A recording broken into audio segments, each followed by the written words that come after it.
En Medellín, Antioquia, los 27 días del mes de abril del año 2017, siendo las 9:15 minutos, las 8:15 minutos de la mañana, el Juzgado 11 Administrativo Oral de Medellín se constituye en audiencia pública de recepción de testimonios en el proceso en el despacho comisorio del proceso radicado con el número 25 0002315 02488, acción popular donde es accionante el señor Juan José Lalinde Suárez y accionados el Ministerio de la Protección Social y otros.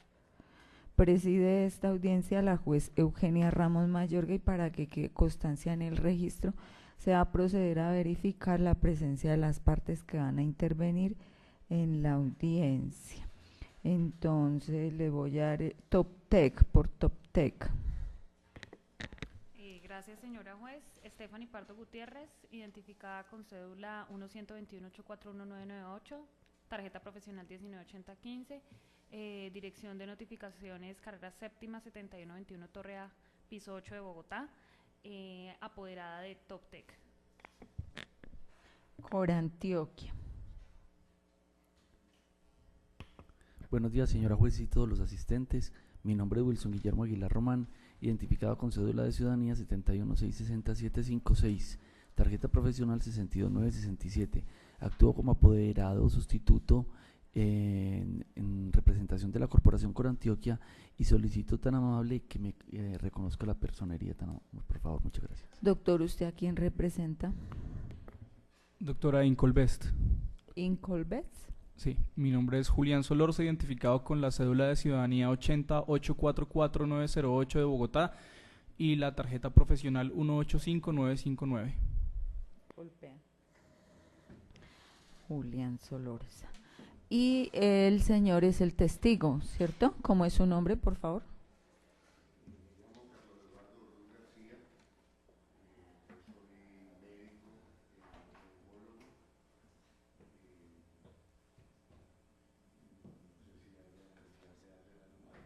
Bueno, ya. Bueno, se hizo también presente el testigo. Entonces, a continuación le voy a reconocer personería al doctor Wilson Guillermo Aguilar Román.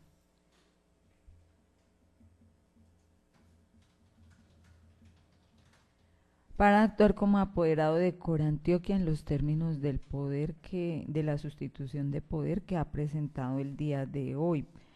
También se le reconoce personería a la doctora Stephanie Pardo Gutiérrez para actuar como apoderada de TopTech, de acuerdo también con el memorial de sustitución que ha presentado el día de hoy. Bueno, estas determinaciones las notifico a ustedes en estrados.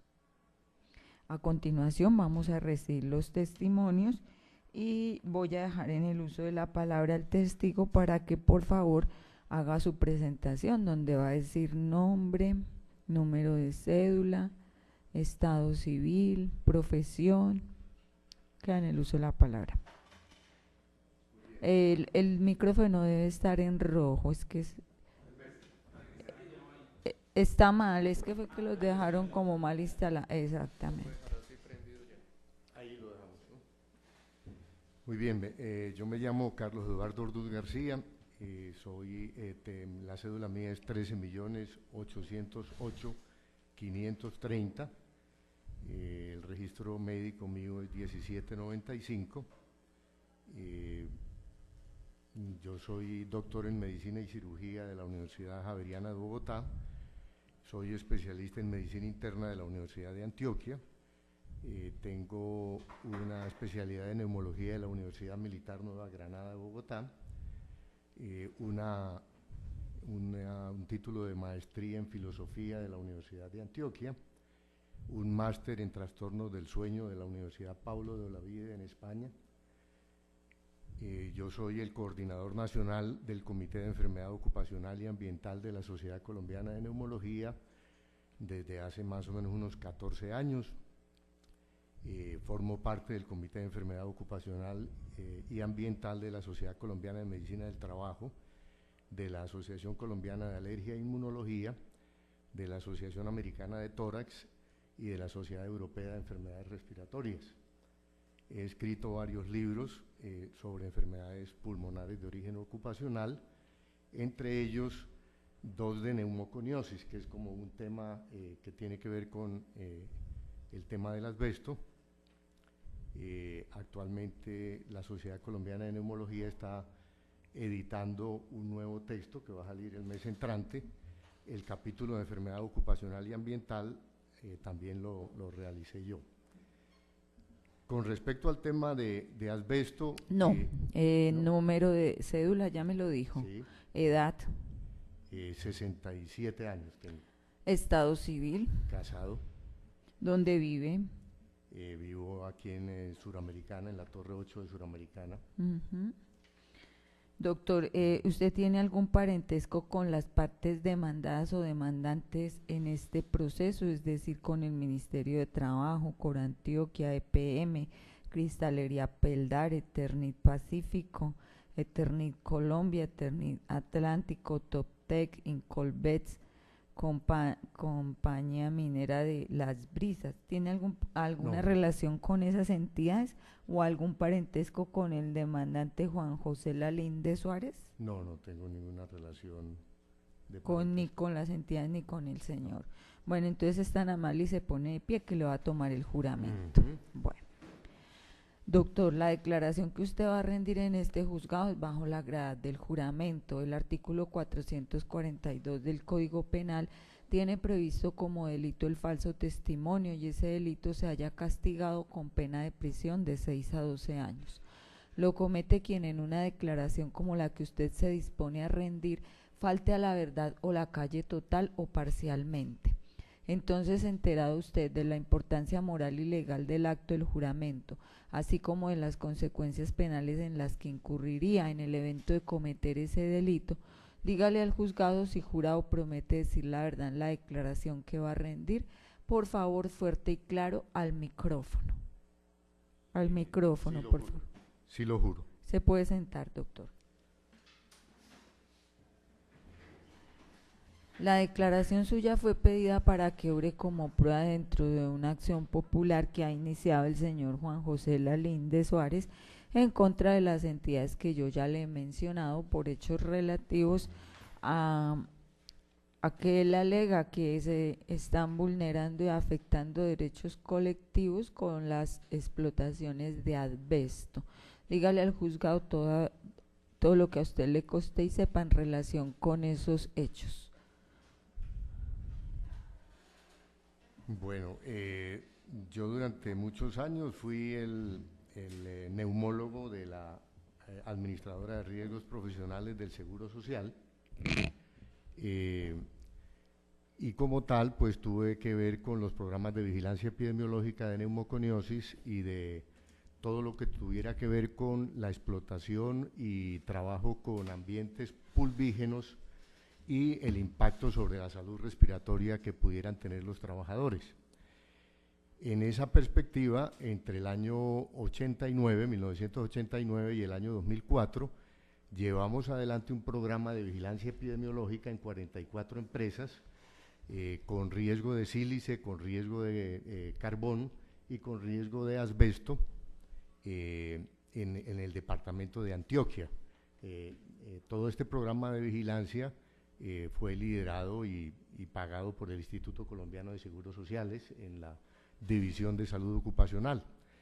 En este proceso nosotros tomábamos radiografías periódicamente a todos los trabajadores de esas 44 empresas y verificábamos que quiénes se estaban enfermando, quiénes no se estaban enfermando y generábamos un informe, digámoslo así, para las empresas y una tarjeta de enfermedad profesional para las personas a las cuales se confirmaba que ese impacto de polvo le generaba enfermedad, ¿sí?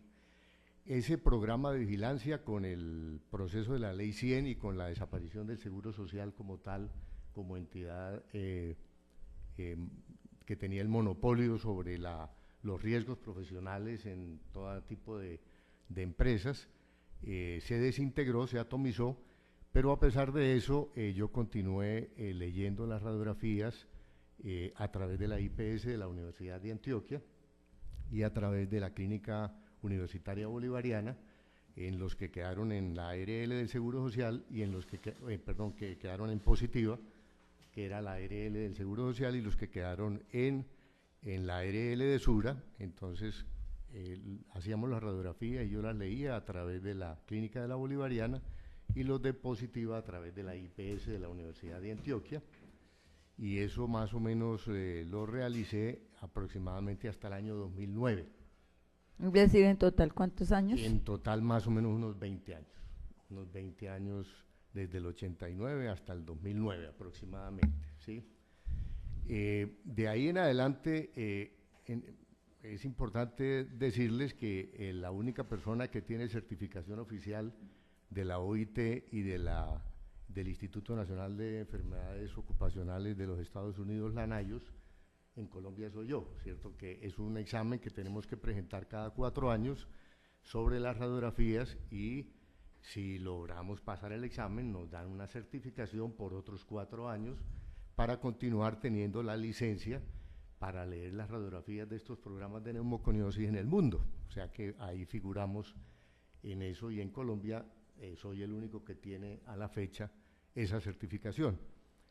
Entonces, a pesar de que los programas de vigilancia epidemiológica desaparecieron en la mayoría con la atomización en multitud de ARLs a partir de la Ley 100, y prácticamente casi todos esos programas han desaparecido en su seguimiento, de todas maneras, pues yo asesoro a la ARL de Sura, a la ARL de Colmena y a la ARL de Positiva, y ellos me envían la mayor cantidad de casos dentro de lo que yo tengo conocimiento, para estructurar una calificación de origen de las enfermedades cuando se sospecha que la sílice que está a la cual está expuesta una persona, por ejemplo en la construcción o en la producción de pisos o de platos, etcétera, al parecer pudiera tener una enfermedad relacionada como una silicosis, o en el caso de la mina, pues que pudiera tener una enfermedad asociada al asbesto, o en el caso de la minería del carbón, que pudiera tener una neumoconiosis de los trabajadores del carbón, etcétera, ¿no? Entonces, me parece que yo he visto la mayoría de los casos en Antioquia de este tipo de patologías, ¿sí? Más o menos en estos últimos 30 años, ¿sí? Entonces, con respecto a los programas de vigilancia, como ya decía, lo que hacíamos era tomar radiografías cada 2 años y hacíamos la lectura de las radiografías a toda la población que se suponía que estaba expuesta, ¿sí? Es decir, es probable que personas que trabajaban en la administración o personas que trabajaban en mensajería o por fuera de la empresa a lo mejor no se tomaran radiografías, pero todos los que trabajaban directamente en la planta o en las minas generalmente se les tomaba radiografías.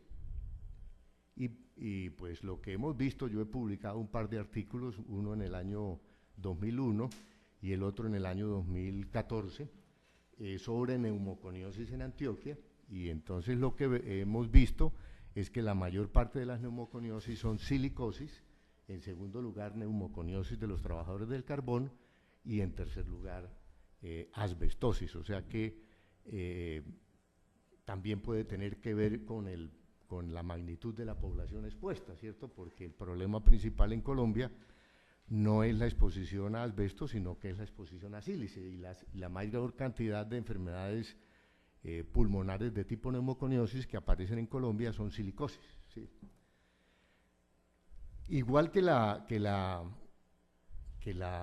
asbesto, la sílice desde el año 2001 ha ingresado a la lista de las sustancias cancerígenas en humanos por parte de la Oficina Internacional de Control del Cáncer en el Mundo, que está radicado en la ciudad de Lyon, es el Instituto de Investigación contra el Cáncer, que se llama la IARC, y entonces la sílice desde el año 2001 también ha ingresado pues a ser una de estas sustancias. Hoy por hoy hay cerca de unas 60 sustancias reconocidas como causales de cáncer pulmonar en las personas expuestas. Por ejemplo, la exposición a gasolina, que contiene generalmente partículas de benceno, y el benceno y todos los hidrocarburos aromáticos se han reconocido mundialmente como causa de cáncer pulmonar. En algunos trabajos, por ejemplo, que se han hecho en diferentes ciudades como París, Los Ángeles, Montevideo, Buenos Aires, Sao Paulo, se ha encontrado que las personas que trabajan, por ejemplo, de taxistas o que trabajan manejando tractomulas, tienen una prevalencia mucho mayor de cáncer de pulmón que las personas que no tienen este tipo de oficio. Y en ese sentido se considera que es un riesgo importante tener este tipo de oficios para el desarrollo del cáncer pulmonar, ¿sí? Entonces, durante todo este tiempo, realmente no hemos encontrado, pues a pesar de que eso es oficial internacionalmente, que la sílice y el asbesto pueden eventualmente producir cáncer de pulmón. Solamente hemos visto un caso de cáncer de pulmón en un trabajador expuesto a sílice, un trabajador que se hizo el diagnóstico hace muchos años. Como ustedes saben, el cáncer de pulmón usualmente tiene una sobrevivencia a un año de 12%, ya que el 90% de las personas que les da cáncer en 12 meses están muertas, ¿cierto? O sea, es el cáncer más mortífero que hay en la actualidad todavía. Y ese individuo, por ejemplo, expuesto a sílice, que apareció con ese cáncer en el programa de vigilancia, que se operó y se le retiró el cáncer, está vivo todavía, ¿cierto? O sea, hace más de 15 años, ¿no? O sea que los programas de vigilancia epidemiológica realmente han sido muy útiles en tratar de evitar la mortalidad de las personas expuestas. Estos programas de vigilancia epidemiológica también han hecho que la exposición a la cual están expuestos, valga la redundancia, los trabajadores cada vez sea menor. Entonces, en el año 1990, los límites permisibles, por ejemplo, para sílice eran 2 miligramos por metro cúbico. Hoy por hoy son de 0.025 miligramos por metro cúbico, es decir, los sistemas que tenían las empresas en esa época, en el año 90, eran adecuadas aproximadamente, a pesar de que había altibajos y había picos por encima de los límites permisibles. Los límites permisibles eran mucho más altos que los límites permisibles de ahora. ¿Y esto por qué razón? Porque a medida que va ocurriendo un nuevo caso en el mundo, con niveles inferiores a los que se creía que eran seguros, entonces va disminuyendo el límite permisible. Y hoy por hoy, pues ha disminuido de manera impresionante en el caso de sílice, y para el caso de asbesto ha sido lo mismo, ¿cierto? Entonces, las empresas han invertido progresivamente para tratar de controlar el riesgo, disminuyendo, mejorando los equipos de descontaminación ambiental de las partículas productoras de las enfermedades, y han logrado reducir el riesgo de manera importante a nivel general. En el mundo hoy son menos frecuentes estas patologías, y en Colombia no se tiene muy claro porque no se han hecho unos trabajos sistemáticos, digámoslo así, pero se ven un poco menos casos, digámoslo así, de silicosis o de asbestosis o de neumoconiosis de carbón que hace 20 o 30 años. En el caso concreto del asbesto, la literatura, digámoslo así, científica, nos dice que el asbesto no es una sola sustancia como tal, sino que se denomina asbesto un grupo de fibras que existen en la naturaleza de manera natural, de manera usual, y que se agrupan como asbestos o como amianto por su interés económico, digámoslo así, es decir, por la utilidad práctica desde el punto de vista económico. Las fibras múltiples, diríamos así, de asbestos que hay en el mundo se utilizan principalmente porque son muy económicas. En segundo lugar, son sumamente resistentes, son muy resistentes al calor, son muy resistentes a los golpes, es decir, pueden generar materiales que especialmente sean útiles para determinado tipo de actividad que requieren un desgaste muy grande. Por ejemplo, el asbesto se ha utilizado tradicionalmente en la producción de pastas para frenos porque la fricción que cada vez que uno le mete la pata al freno, que tiene que hacer para frenar el vehículo, es el roce de dos superficies metálicas. Y entonces ha sido bastante útil para que la vida de la pasta para freno sea más larga y socialmente sea más económico utilizar la fibra de asbesto que utilizar otro tipo de fibras que se desgastan mucho más rápido y que hay que cambiar el freno cada mes, por ejemplo. O por ejemplo en los periodos de invierno, por ejemplo en Estados Unidos, en una época no se utilizaron pastas para frenos y en esos periodos de invierno las autopistas se ponen muy lisas y el número de accidentes fue mucho mayor y volvieron a permitir el uso de las pastas de frenos con asbesto porque eran un poco más seguros para evitar los accidentes en este tipo de autopistas. Entonces, ese es un ejemplo de la utilidad, por ejemplo, del asbesto. El otro es las tejas que ustedes conocen ampliamente, de asbesto cemento, que tienen una durabilidad mucho mayor y que tienen un costo mucho menor. Entonces, en general, los diferentes tipos de asbesto se han utilizado con un criterio de utilidad económica. Y todas las fibras en su conjunto, a pesar de que son diversas y múltiples, se han agrupado con el nombre genérico de asbesto, pero no son la misma partícula, ¿cierto? La misma fibra, el mismo material. Dentro de estas múltiples fibras de asbesto se clasifican en dos, que serían los anfíboles, que son lo que se ha denominado el asbesto azul. El asbesto azul, clásicamente, y toda la literatura está de acuerdo de que es una fibra productora de múltiples enfermedades y de alto riesgo. Múltiples enfermedades, por ejemplo, como la fibrosis pulmonar, que es lo que se llama clásicamente asbesto, la fibrosis de la pleura, que es la tela que recubre el pulmón y que da una pleuritis y una pleuresía crónica, un derrame pleural. Y adicionalmente, pues a nadie le cabe la menor duda de que también puede producir cáncer de pulmón y también puede producir mesotelioma maligno pulmonar, ¿sí?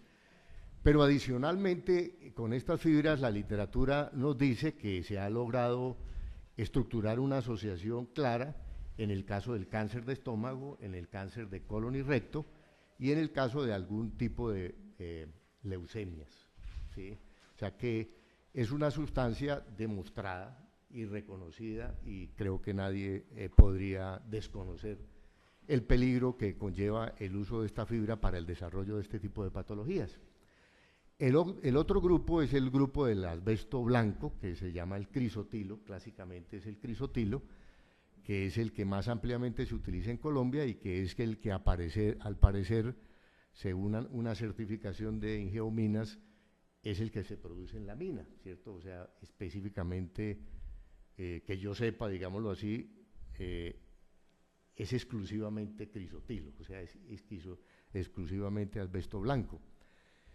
Este tipo de fibra es una fibra que también reconocidamente nadie puede negar que es peligrosa, es decir, que puede producir cualquiera de estas enfermedades que estoy comentando en este momento, pero inclusive todos los científicos que están por la prohibición del asbesto en el mundo también están de acuerdo, y toda la literatura mundial también está de acuerdo, de que es una fibra muchísimo menos peligrosa, es decir, que tiene un riesgo bastante menor que el caso del asbesto azul, que el caso de los anfíboles, ¿no?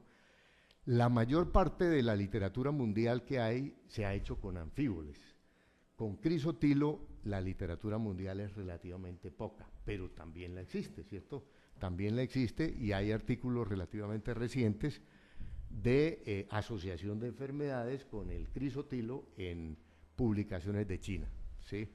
Entonces, realmente ese es como el panorama, digámoslo así, de los asbestos. El que una persona trabaje con exposición a cualquier material que eventualmente pueda producir enfermedad, pues naturalmente conlleva que hay un riesgo que hay un peligro de que las personas trabajen en este oficio. Por ejemplo, alguien que trabaja en construcción en el piso 25, haciendo actividades exteriores en el edificio, por supuesto tiene mayor riesgo, mayor peligro que una persona que trabaja en la primera planta, haciendo mezclas de arena, ¿cierto? O mezclas de cemento. Entonces, cada uno de los niveles de peligro pues conllevan una reglamentación para esos niveles de peligro, ¿cierto? Es decir, y una reglamentación en la cual se le explica a los individuos pues que su trabajo tiene un peligro, que el peligro se puede controlar, no totalmente, parcialmente, no hay ningún sistema de vigilancia epidemiológica y de control del riesgo 100%, digámoslo así, porque a pesar de que se hagan todos los controles posibles, pues sigue habiendo muertos en las minas de carbón, por ejemplo, no solo en Colombia, sino en Estados Unidos también. Hace 4 años en una de las minas de los Montes Apalaches ocurrió un estallido, una tragedia, y murieron cerca de 50 personas, y en todo el mundo. O sea que a mayor peligro y mayor riesgo, mayores medidas, digámoslo así, de reglamentación para controlar eso. Si nosotros, por ejemplo, tratáramos de controlar el riesgo de neumoconiosis, que sería la asbestosis, una de las neumoconiosis, pues el enfoque que hay internacionalmente es a disminuir los niveles de presencia de estas fibras en el medio ambiente. Y entonces, en ese sentido, yo podría decir que la mayor parte de las industrias y de las empresas en Colombia y en la mayoría parte del mundo se han dedicado a tratar de disminuir esos niveles, esas concentraciones de este material particulado dentro de las empresas con el fin de evitar el riesgo, ¿sí? Y por otro lado, pues se han utilizado protectores personales que han sido muy variados, desde una telita, por ejemplo, de dulce abrigo hace 40 o 50 años, hasta caretas específicas de filtros muy eficientes para evitar el ingreso de este material la poca concentración que existe todavía hacia los pulmones. Pero esto no es 100% posible, digámoslo así.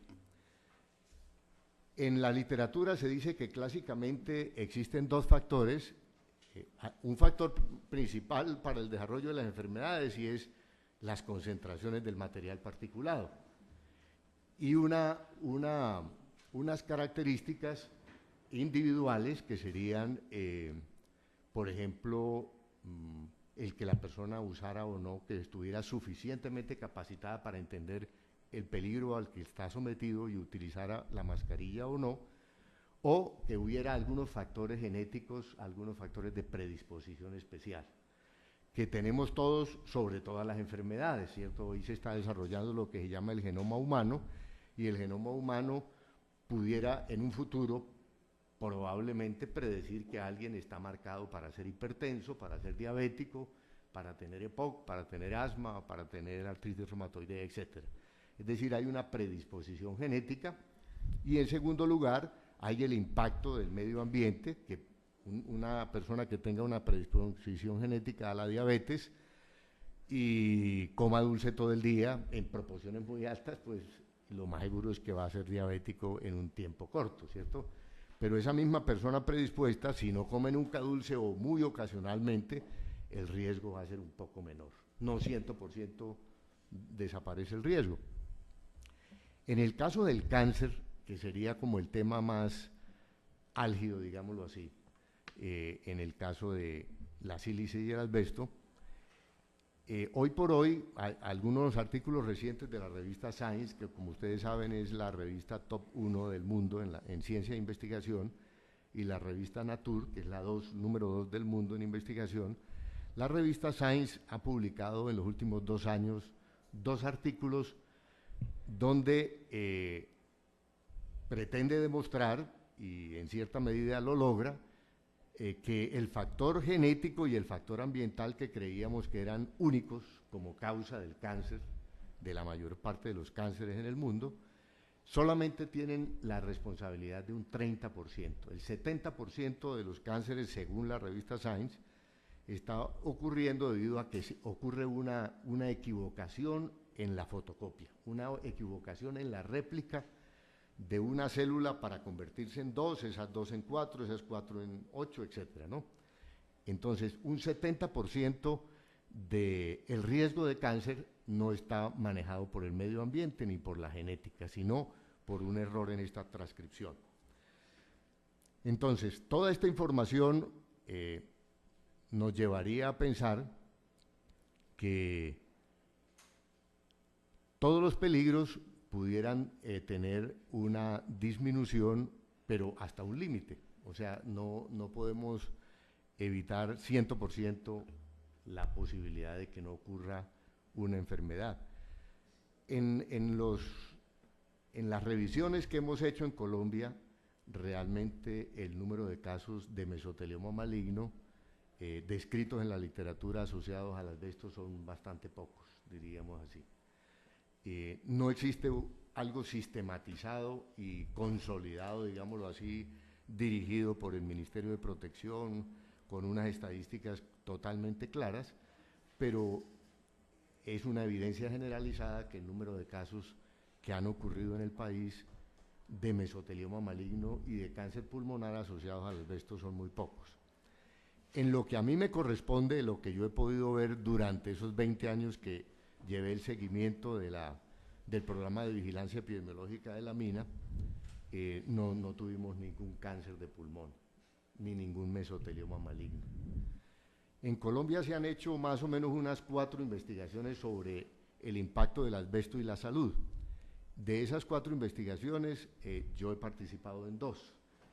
Una que se hizo y la hizo la Universidad de Antioquia, la Facultad de Salud Pública de la Universidad de Antioquia, en compañía con el Hospital Santa Clara de Bogotá y el Seguro Social, lo que era el Fondo de Riesgos Profesionales del Seguro Social, y se publicó en el año 83. Hicimos una muestra seleccionada de 876 trabajadores expuestos en la producción de tejas de asbesto cemento, en la producción de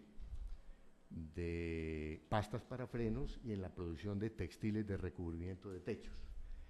En esa oportunidad, por problemas de orden público, la mina estaba incluida para hacer el trabajo, pero por problemas de orden público no se pudo realizar el trabajo en la mina. El resultado final que tuvimos de esta muestra representativa de trabajadores, de 876 trabajadores, es que los que tenían asbestosis eran aproximadamente un 7.8% de esa población, y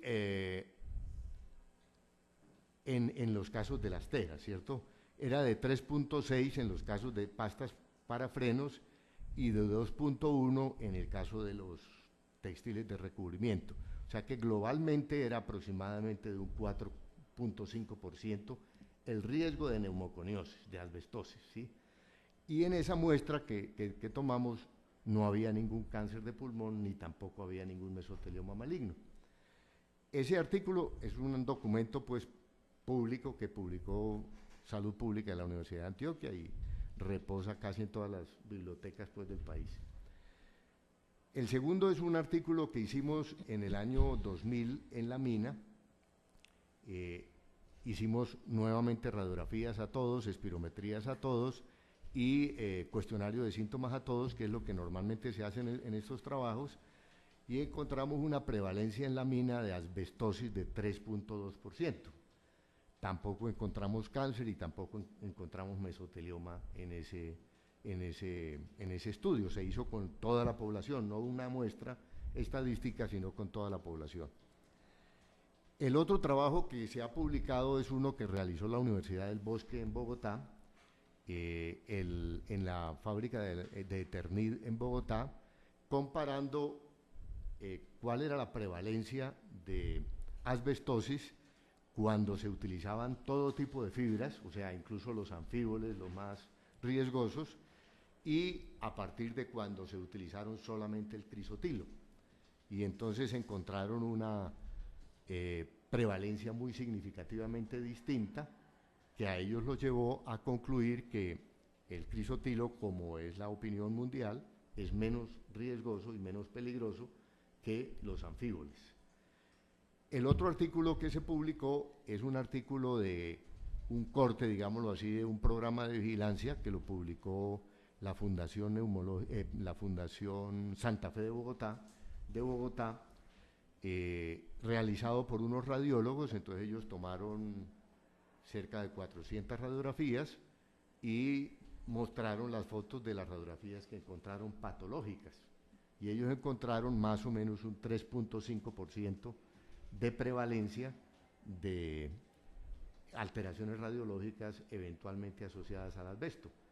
Entonces, no se ha hecho ningún otro trabajo en la actualidad específico, digámoslo así, con asbesto.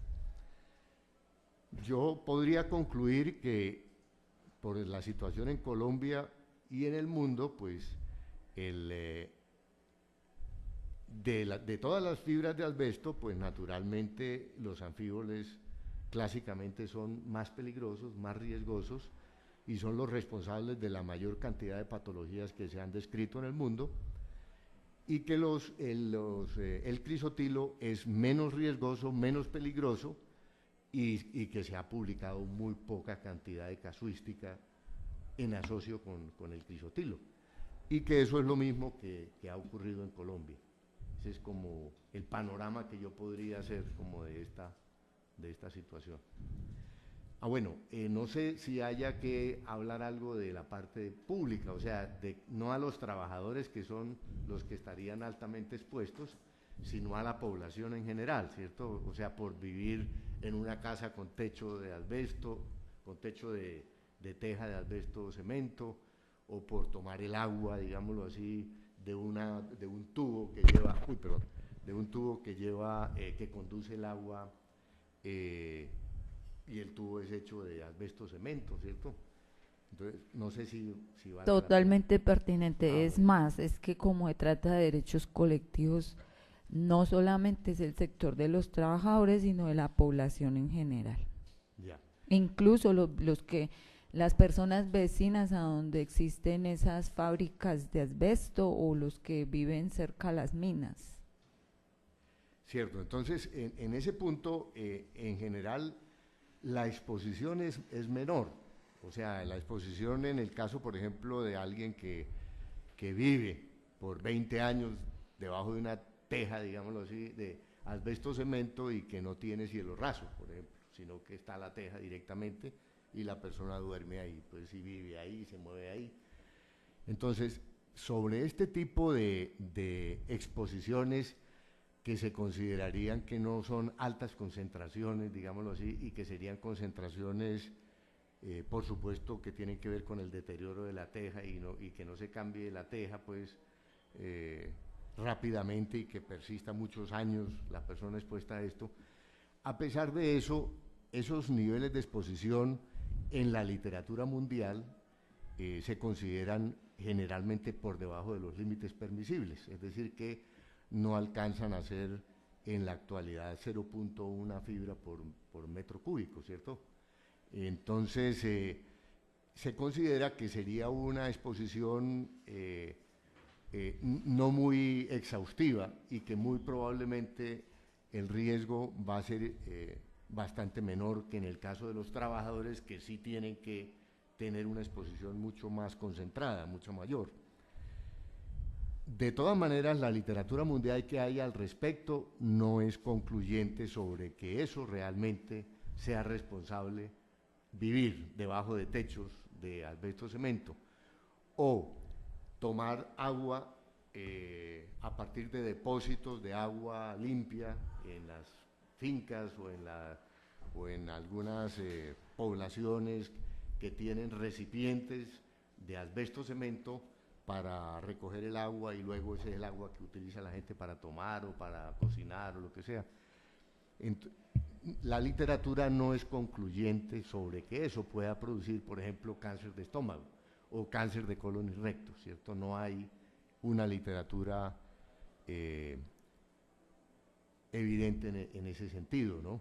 En el mundo, pues, se publican muchas cosas ciertas y muchas cosas que no son ciertas, muchas cosas con mucha fuerza científica y otras con menos fuerza científica, y entonces hay una oficina internacional que tiene una publicación internacional que se llama Cochrane. Cochrane es una revista que publica lo que hay evidencia, y si uno revisa en Cochrane no hay evidencia para que esto pueda ser causa de este tipo de enfermedades. Quedaría lo otro, ¿sí? Es decir, si yo vivo al lado y no hay un buen control de la empresa de la contaminación ambiental, si me llega a mí esa cantidad de asbesto y si yo me puedo enfermar por ese tipo de exposición, digámoslo así, no demostrada, y que por ser polvo pudiera ser eventualmente mayor, ¿cierto? Pero sobre eso hay artículos en la literatura internacional. Sin embargo, ninguno está en Cochrane, o sea, Cochrane no ha aceptado como evidencia que eso pudiera ser causa, pues, del desarrollo de la enfermedad.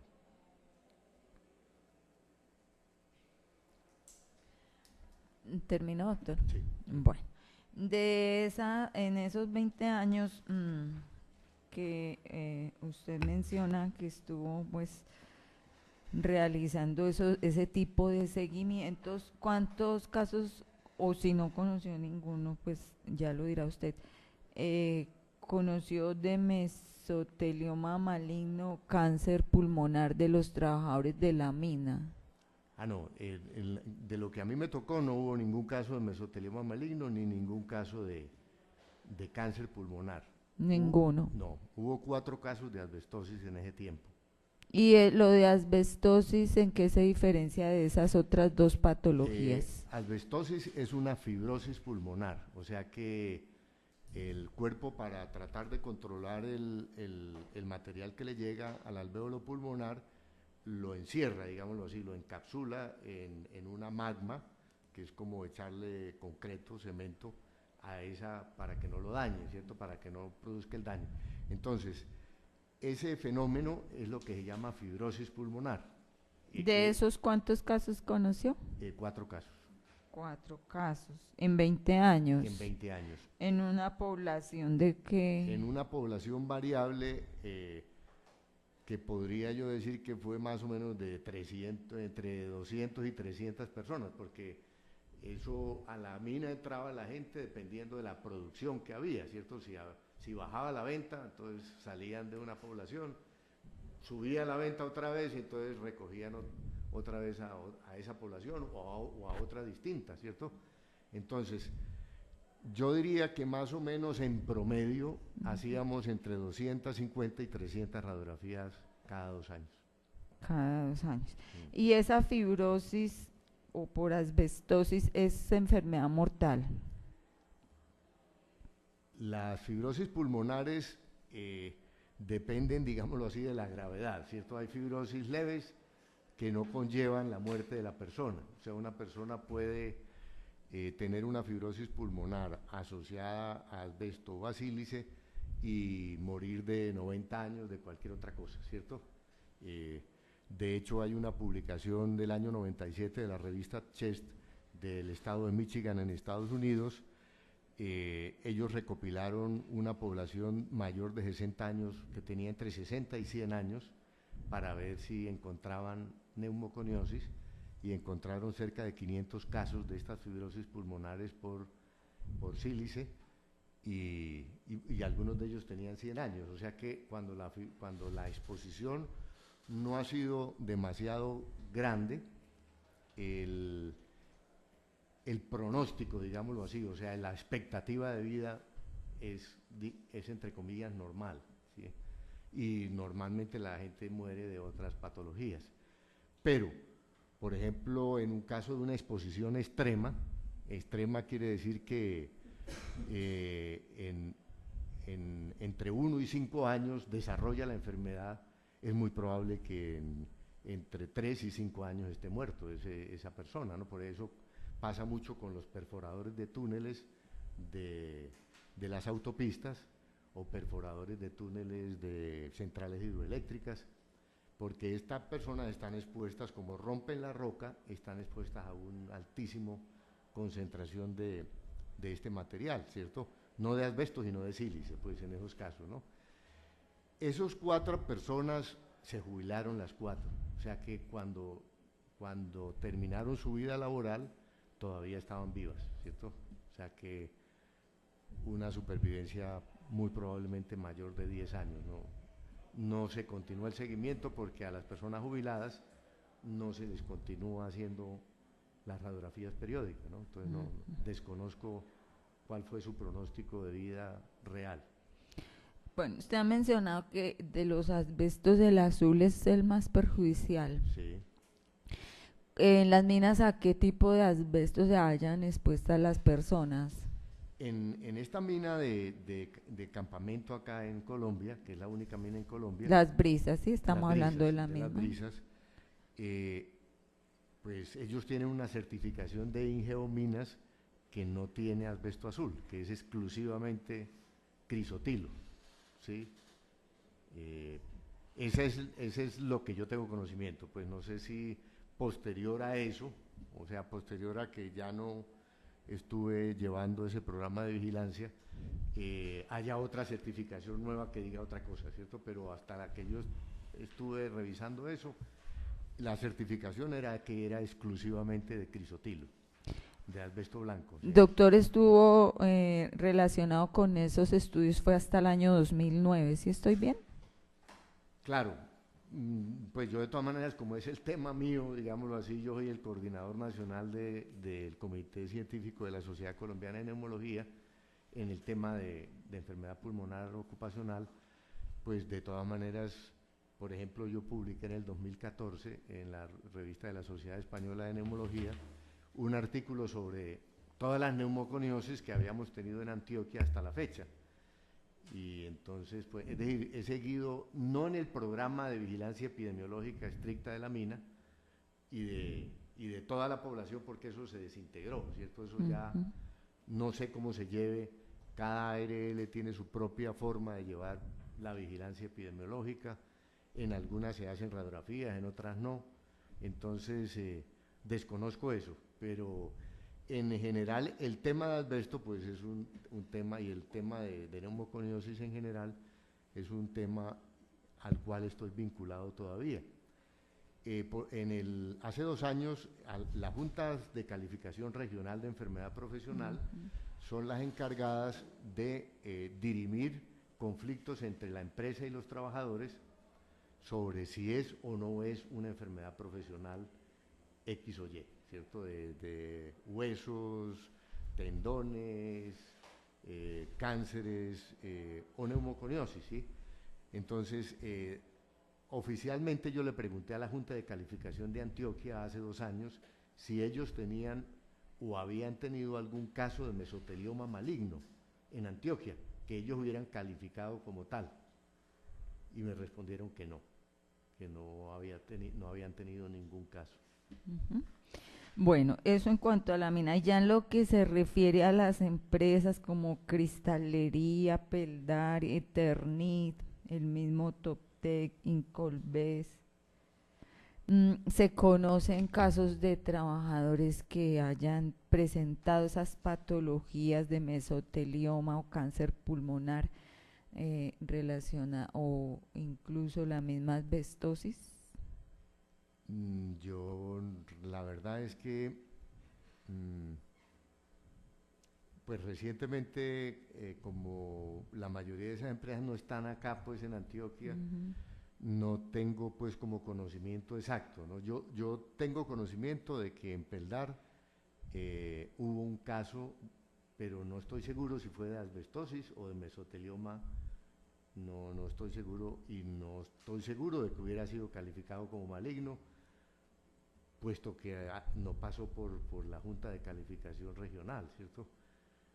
Pero tengo conocimiento de que hubo algún caso de manera extraoficial. A mí me comentaron de que al parecer había habido un caso en Peldar. Bueno, queda en el uso de la palabra la doctora Stephanie.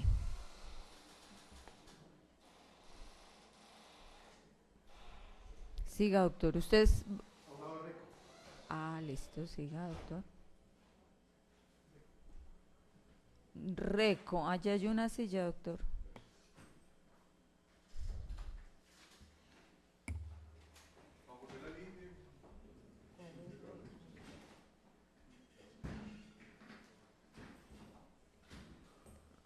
Bueno, le voy a dar el uso de la palabra al abogado de Reco para que se presente.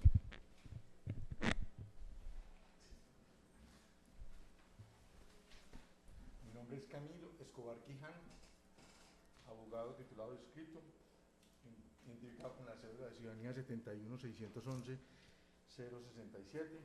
y tarjeta profesional de abogado 47-065, Consejo Superior de la Judicatura. Correo electrónico camescobarq@gmail.com, teléfono 310-388-1830.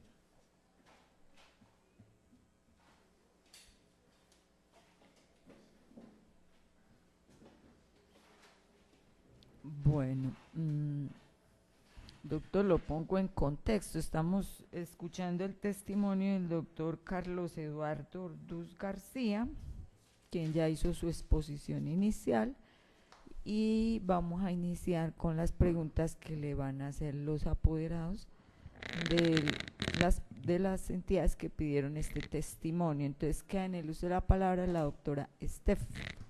Gracias, señora juez. Un segundo, doctora, vamos a hacer aquí un arreglo.